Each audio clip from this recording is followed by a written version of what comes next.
কেন্দ্রীয় সরকার মানে কেন্দ্রের বিজেপি সরকার যেভাবে লাগাম ছাড়া পেট্রোল ডিজেল গ্যাস এসবের দাম বাড়িয়ে চলেছে, পেট্রোল এবং ডিজেলের দাম গত 10-12 দিনে 15ই মে থেকে শুরু করে তিনবার বেড়ে গেল। 2014 থেকে তো আর যুদ্ধ চলছিল না, এখন কিছু বললেই বলছে যুদ্ধ পরিস্থিতি। 2014 থেকে তো যুদ্ধ চলছিল না, তাহলে এই দামটা বাড়ছে কি করে? আর যদি যুদ্ধ পরিস্থিতি থাকে বিকল্প ব্যবস্থা হয়নি কেন? এটা তো কেন্দ্রের নীতির ভুল।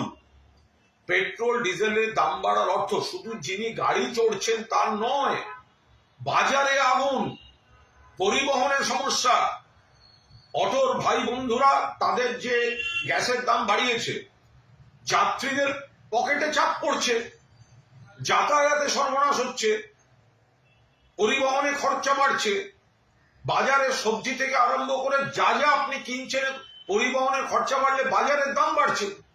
আনুষঙ্গিক আরো সমস্যা তৈরি হচ্ছে।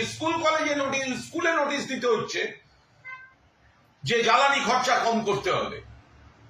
দুদিন বাদে বিদ্যুৎ থেকে শুরু করে সমস্ত জিনিসে একটা সামগ্রিক চাপ নেমে আসছে। এই পেট্রোল ডিজেলের দাম ঘুরে ফিরে কর্মসংস্থান থেকে শুরু করে মধ্যবিত্ত নিম্নবিত্ত শ্রমজীবীর বাজেট খরচ সবের উপর চাপ দিচ্ছে কেন্দ্রের এই বিজেপি সরকার।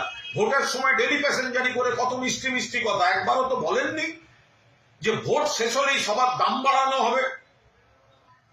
ডোমেস্টিক গ্যাস থেকে অটোর এলপিজি থেকে পেট্রোল ডিজেল সবকিছুর দাম জননেত্রী মমতা বন্দ্যোপাধ্যায় বলেছিলেন যে ভোট শেষ হলেই এইসবে কোপ পড়তে শুরু করবে। ভোটের আগে যারা এসেছিলেন তারা তো মানুষকে বিভ্রান্ত করে গেলেন, তারপরে এখন তারা মানুষের উপর চাপ বাড়িয়ে দিচ্ছেন। সর্বভারতীয় তৃণমূল কংগ্রেস পেট্রোল ডিজেল সহ সব রকম জ্বালানির মূল্য বৃদ্ধির তীব্র নিন্দা করছে এবং পার্টি যথাযথভাবে বিষয়টায় নজর রাখছে এবং যথাযথ ব্যবস্থা নেবে।